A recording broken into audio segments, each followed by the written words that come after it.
from Ria's bedroom. Did you miss me? I don't think so, because 4 people are watching my YouTube channel and it's been closed for the past 6-7 months, I believe. What are you agreeing on?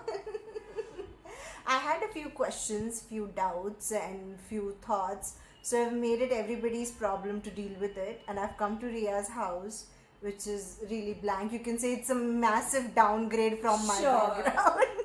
I'm letting you stay. That should be enough. You should be grateful for it.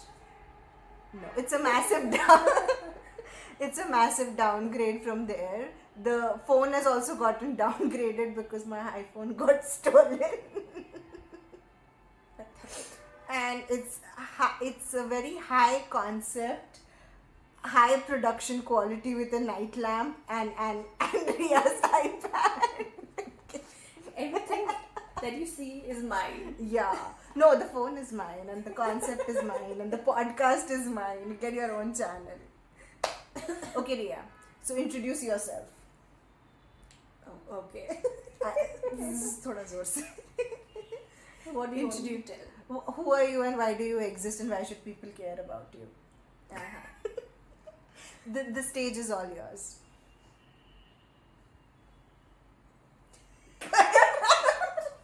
I didn't expect this as part of the script. Yeah, there was no description. I mean, I'm Ria, but you don't really need to know me because I'm sure you wouldn't be following up about me. You just need to know my opinions and that is it.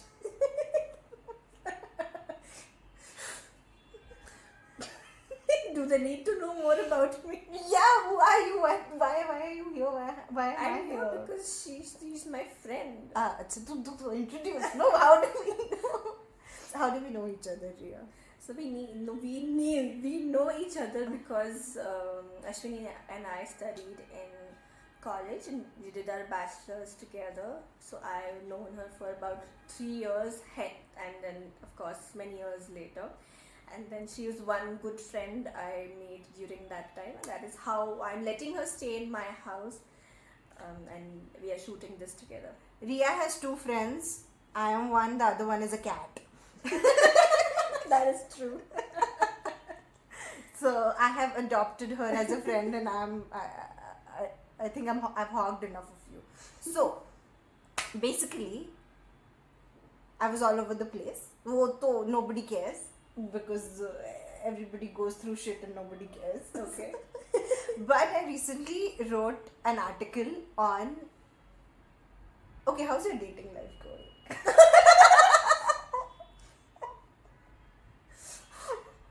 So I also Yeah, go on. You also wrote an article on Hot Hinge Prompts collection, which basically gave away that I'm single and back in the dating pool and looking for a long-term relationship. So that is currently my dating life, which is looking for a partnership and enjoying the drowning, floating, and all the metaphors you want to put to it.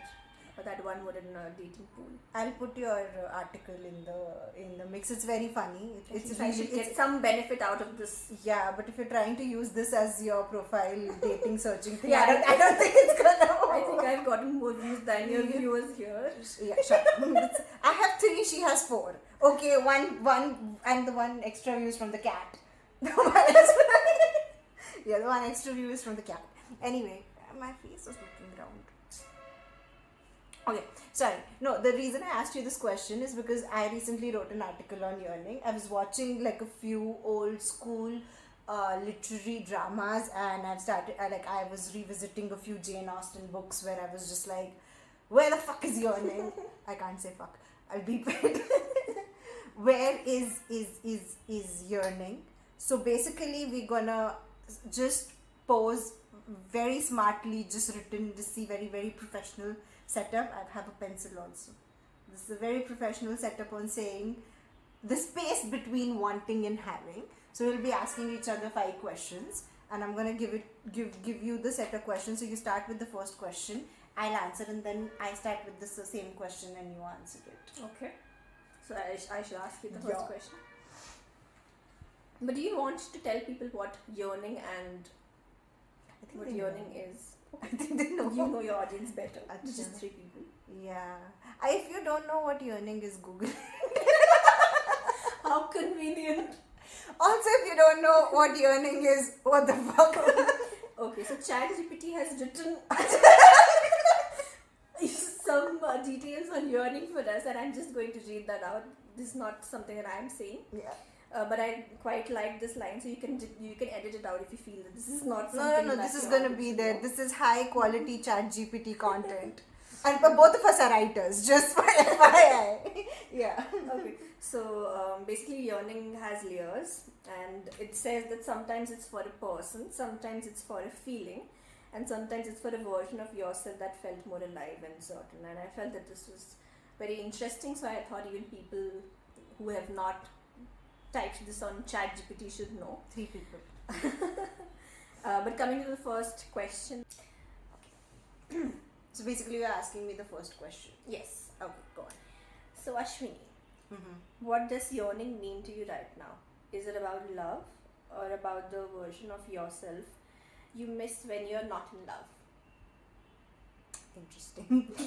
It's a very deep question. Basically, yearning and longing, they go hand in hand, right? Like, you think about certain it's basically about the pauses at the end of the day when you've had an interaction with somebody, or you've had some experience and you're gonna have more of it, but there's a pause in between. Like, for example, if I've gone out on a date with somebody right now, and then I liked it, I enjoyed it, but the only way I can see that person would probably be on the next weekend.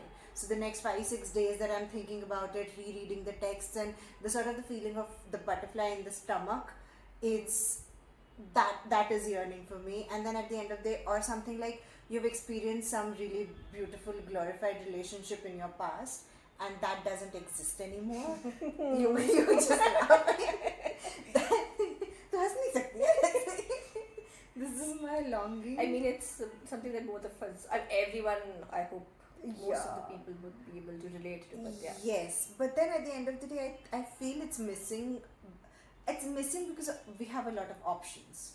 Like, for example, even if I wanna have that feeling again, I can probably go to like any of the dating apps and be like, maybe I can go on one more date. I don't know if you're guilty of doing that. I would not say if I'm guilty of doing that, but that's an option. I mean, the paradox of choice is the thing in modern dating. So Paradox of choice, it seems. Yeah, Okay. so- But it does say something, right? Is it about love or about the version of yourself you miss when you are not in love? It's like who you were in love, or just about. It kind of is a combination, because you also long and yearn for certain things that you don't have in life. Probably I've like romanticized yearning so much in my head because it doesn't exist anymore in my life. It's just like rereading. Like do you ever get that excitement feeling? We've seen movies, right? Like in most of the movies there's this like a really grand gesture of love, and when at the end of the day, but there are some movies, like for example Pride and Prejudice. I'm sorry, I'm gonna bring that up. That's my favorite piece of this morning. that's my favorite piece of literature that exists. And ever since I read it, like back in whatever, I don't know, 8th grade, 7th grade, or I don't even remember, but I was blown away. It's like at the end of the day, Mr. Darcy just comes up to Elizabeth, and he just is like, "You bewitched me, body and soul. I love you." Like after like everything just goes wrong. I was like, nobody's saying those dialogues anytime. And even like we were talking about like the old Bollywood songs that exist, is just like yesterday we were bumping into the song the Jaane Dil Mein Kab Se. I was like, yes, where is that one? And even that the previous like you were like the whole movie is about those guys, the kids, they'll write emails to each other. I'm talking about dosti, mujhse dosti karoge, and then they wait till their adulthoods, and literally the movie begins with the song Andekhi Anjani Se. I was like, yes, where is that in my life right now? So I think I'm there. So I think you either romanticize something that it doesn't exist, but when it exists, it's the most beautiful thing. But we gotta learn to savor it. That's my answer. Fine.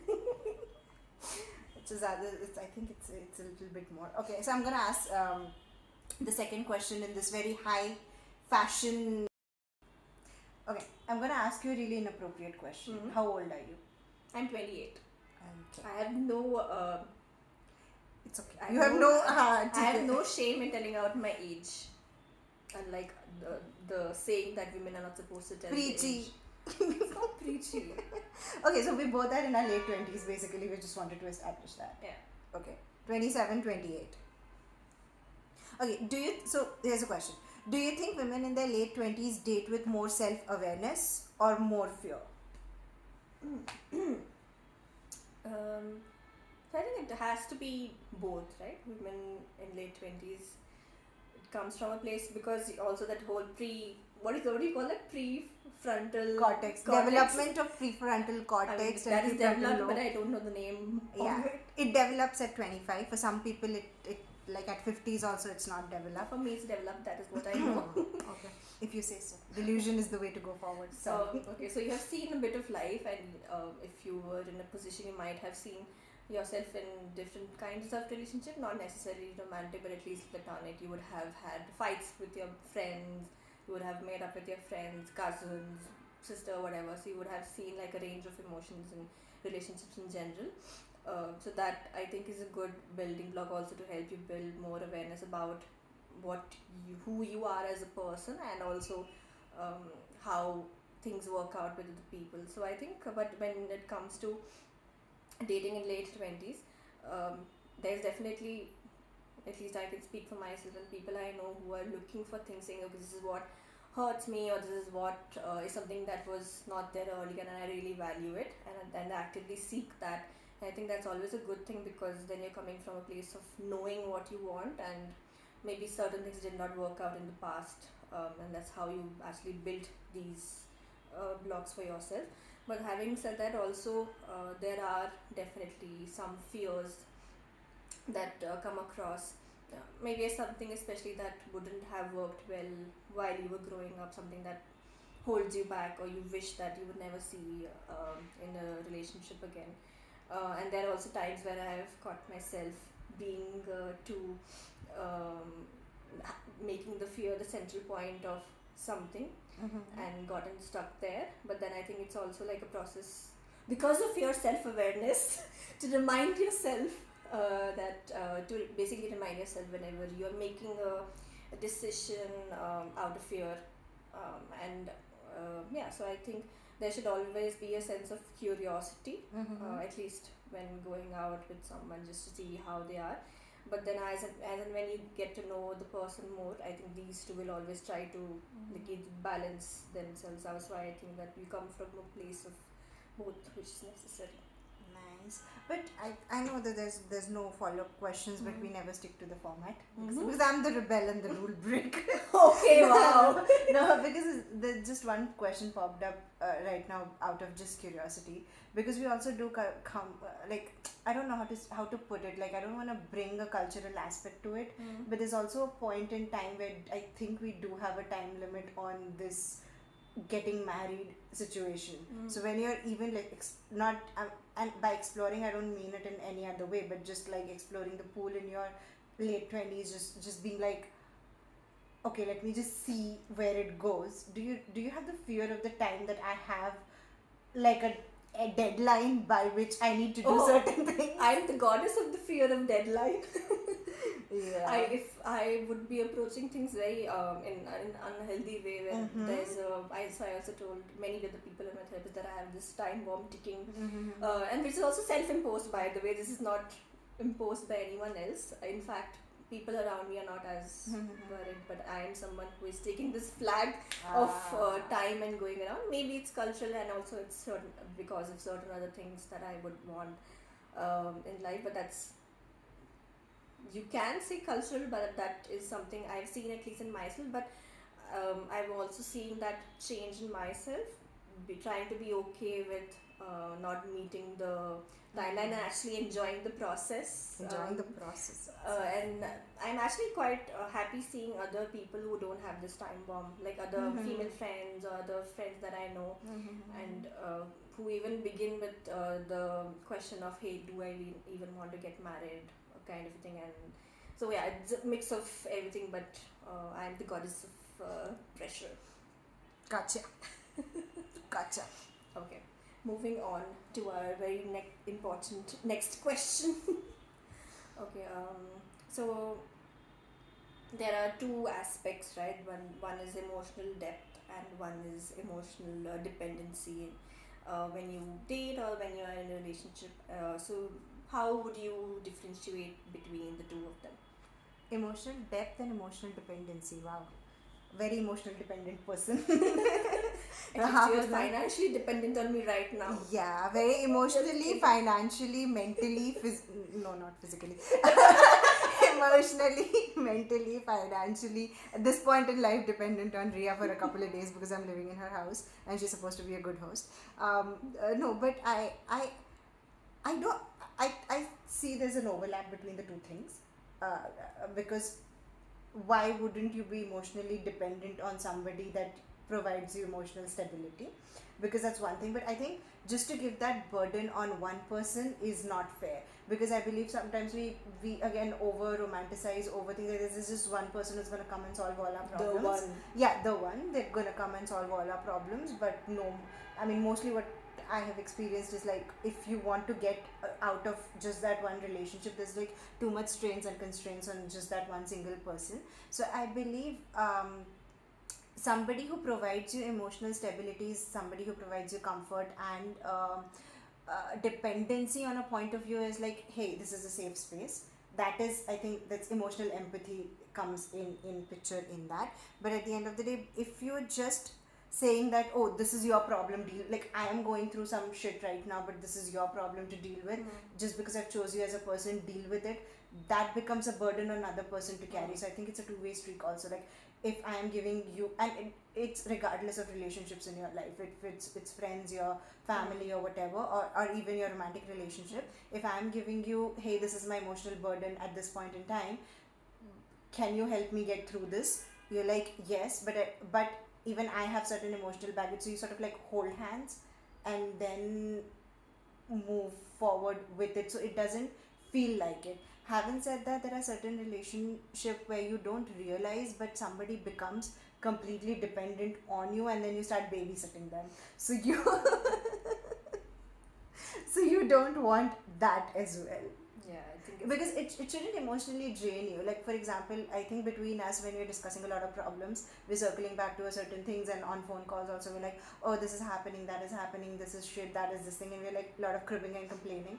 But it never drains any one of us, because it's in the time, and it's a give and take relationship. It's not just a one way thing where you're just like taking things from other person. So it's like they go hand in hand, but both of them have to take responsibility of that. Yeah, I think it can be too much for one person to hold baggages of both at once. Yeah, you're holding baggages for me. Sure. Having said that, I'm very dependent on Ria. Just for this 1 week. Yes. It's okay. I have the flight in next 2 days. I'm leaving. Waiting for the day. Okay. So last question. So because we don't want to bore people.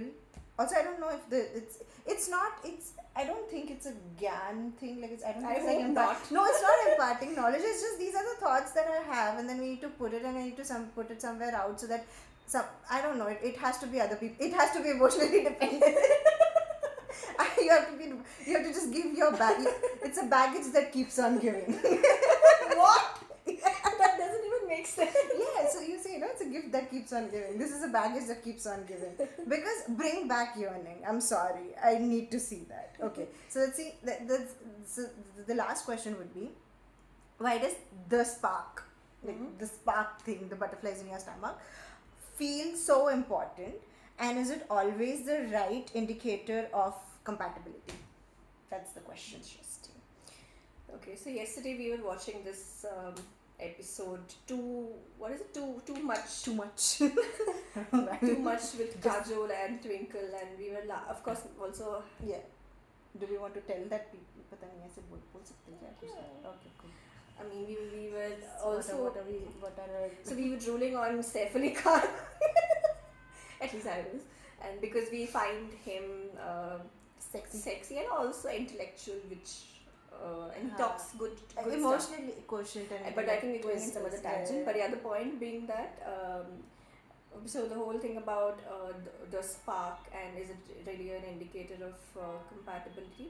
So what I think is that that is definitely a good starting point to have the spark, because then it basically tells you how curious you are about the other person, what the other person, um, what is about the other person that really got you hooked to feel that way, because you don't really feel that with everyone. It could be uh, any simple or big thing that would have affected you. So I think it's definitely a good starting point for you to get connected in the first place.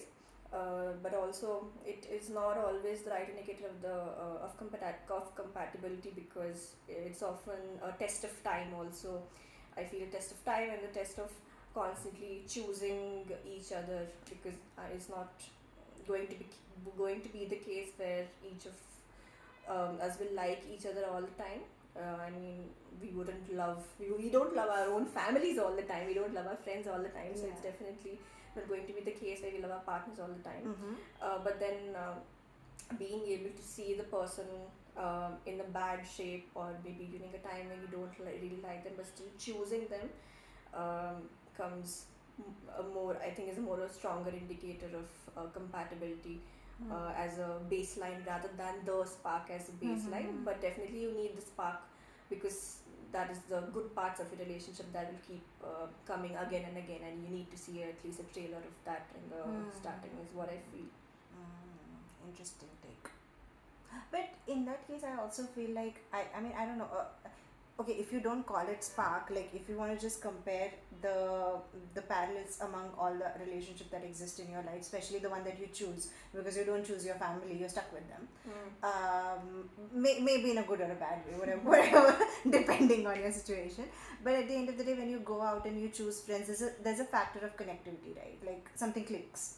And that's your beginning point, and then things starts unfolding in any which way. So that initial click or spark, as you call it in a relationship, is important. But then what keeps you in that relationship is not the spark, but the things that you do to keep it alive, and the things that you do to, even on tough days, you're like, okay, Yeah. we're gonna pass through this together, but we have to be in this together. Yeah, because the spark will not always be there, especially not in the tough days. But then you need to keep reminding yourself and going back to it.